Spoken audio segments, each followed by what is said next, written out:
Assalamualaikum warahmatullahi wabarakatuh. Waalaikumsalam warahmatullahi wabarakatuh. Waalaikumsalam warahmatullahi wabarakatuh.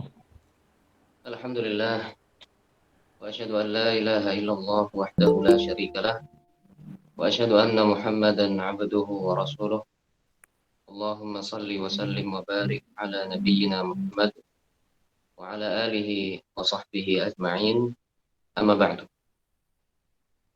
Jazakumullah khairan kepada Ustaz Ahmad yang telah memberikan kesempatan pada pagi hari ini untuk ikut belajar bersama di sini tentang ilmu sharf. Dan materi kita adalah kitab Al-Bidayah fi Ilmi Sharf. Al-Bidayah itu artinya permulaan. Di Ilmi Sharf tentang ilmu sharf. Jadi memang kitab ini disusun secara sistematis. Tujuannya adalah untuk mengenalkan ilmu sharf bagi pemula. Untuk mengenalkan ilmu sharf bagi pemula. Ustaz Ahmad, ini kitabnya belum tampil? Oh ya, Atau saya memang tampilkan belum? ya. Oh ya. Baik. Jadi ilmu ini disebut dengan ilmu sharf seperti yang disebutkan di sini, ilmu sharf, dan disebut juga dengan tasrif, sharf atau tasrif. Kalau secara bahasa, sharf dan tasrif itu maknanya adalah merubah. Sharf atau tasrif secara bahasa maknanya adalah merubah. Kemudian kalau dari sisi istilah, ilmu sharf ini adalah ilmu yang membahas tentang bagaimana cara merubah satu kata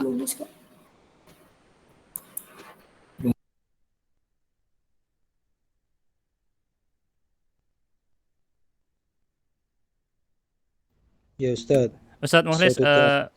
mic-nya dinyalakan lagi. Barusan saya matikan karena ada suara-suara dari peserta, jadi saya mute semuanya. Mohon diulangi lagi Ustadz. Barusan iya dinyalakan. Mohon maaf ya gangguan teknis sedikit.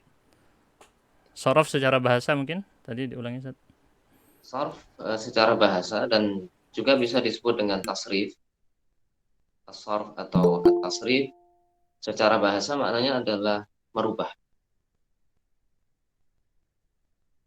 Kemudian kalau dari sisi istilah, yang dimaksud dengan ilmu sarf atau ilmu tasrif itu adalah ilmu yang menjelaskan tentang cara merubah satu kata menjadi bentuk lain. Ilmu yang menjelaskan tentang cara merubah satu kata menjadi bentuk lain. Apakah tujuan dari perubahan tersebut berkaitan dengan lafal atau berkaitan dengan makna? Jadi perubahan yang terjadi pada suatu kata itu bisa berkaitan dengan lafal, bisa juga berkaitan dengan makna. Maksudnya kalau maknanya berubah berarti lafalnya juga berubah. Tapi terkadang terjadi perubahan hanya pada lafalnya saja tapi tidak berpengaruh kepada makna. Ini sekilas tentang ilmu sharf pengertiannya. Jadi kalau sharf atau tasrif dari sisi bahasa artinya merubah. Kemudian kalau dari sisi istilah itu adalah ilmu tentang cara merubah suatu kata menjadi bentuk lain.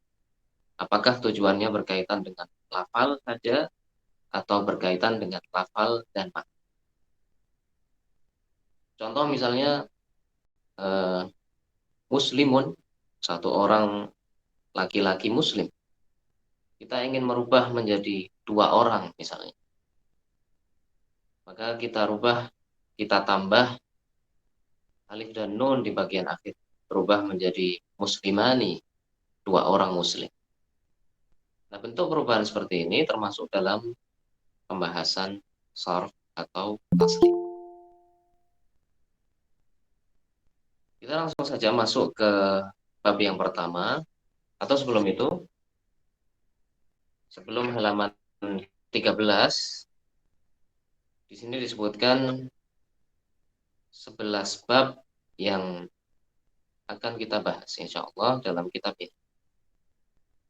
Di sini disebutkan al-bidayatu fi ilmi sarf, permulaan ilmu sarf, wa fiha ahada asyara baban. Dalam risalah ini penulis rahimahullah menyebutkan 11 bab. Ini seperti daftar isi untuk pelajaran yang akan kita ikuti dari kitab ini. Bab yang pertama, al-babul awal al-mizanus sarfi. Bab yang pertama adalah timbangan sorof. Jadi suatu kata itu akan ditimbang, dilambangkan dengan fa, ain, dan lam. Fa'ala, yaf'ulu, dan seterusnya. Itu disebut dengan al-mizanus sarfi, timbangan sorof. Kemudian bab yang kedua, al-babus tsani al-mujarradu wal mazid. Bab yang kedua adalah yang tersusun dari huruf asli dan yang mendapatkan tambahan. Sehingga kata di dalam bahasa Arab itu ada yang seluruhnya asli, kemudian ada yang memiliki tambahan. Al-babus salis, bab yang ketiga, al-jamid wal mutasarrif, kata yang tidak berubah dan kata yang bisa berubah. Kemudian al-babur rabi' as-sahih wal mu'tal, kata yang tersusun dari huruf-huruf yang sahih dan huruf-huruf illah. Apa maksudnya? Insya Allah nanti akan kita bahas. Ini kita sekilas membaca tentang pembahasan apa saja yang ada di dalam kitab. Kemudian al-babul khamis, bab yang kelima, al-muta'addi wal lazim, yang membutuhkan objek dan yang tidak membutuhkan objek.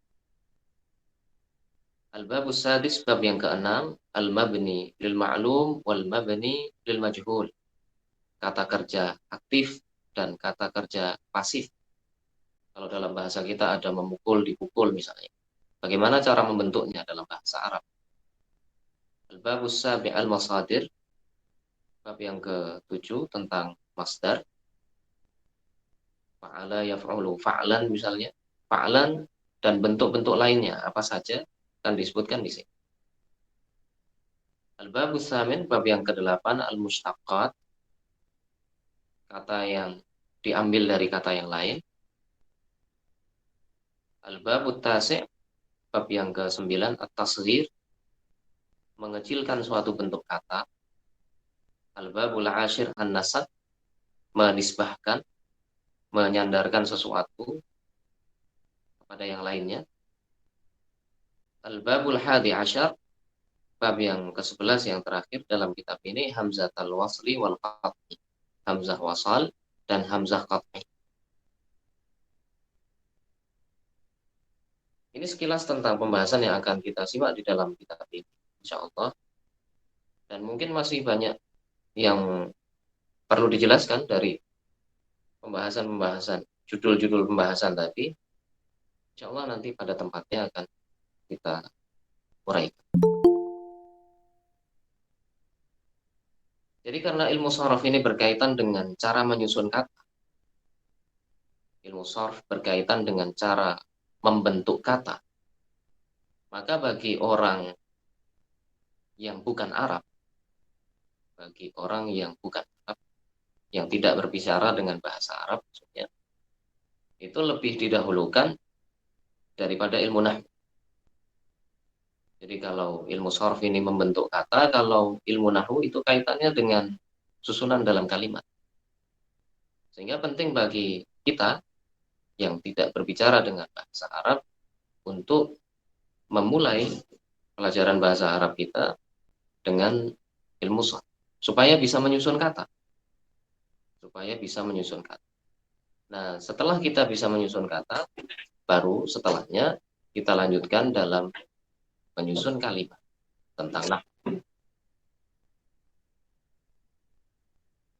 Ya, ini kurang lebih perbedaan sharf dan nahwu. Begitu juga prioritas mana yang lebih didahulukan bagi kita, bagi orang-orang yang tidak berbicara dengan bahasa.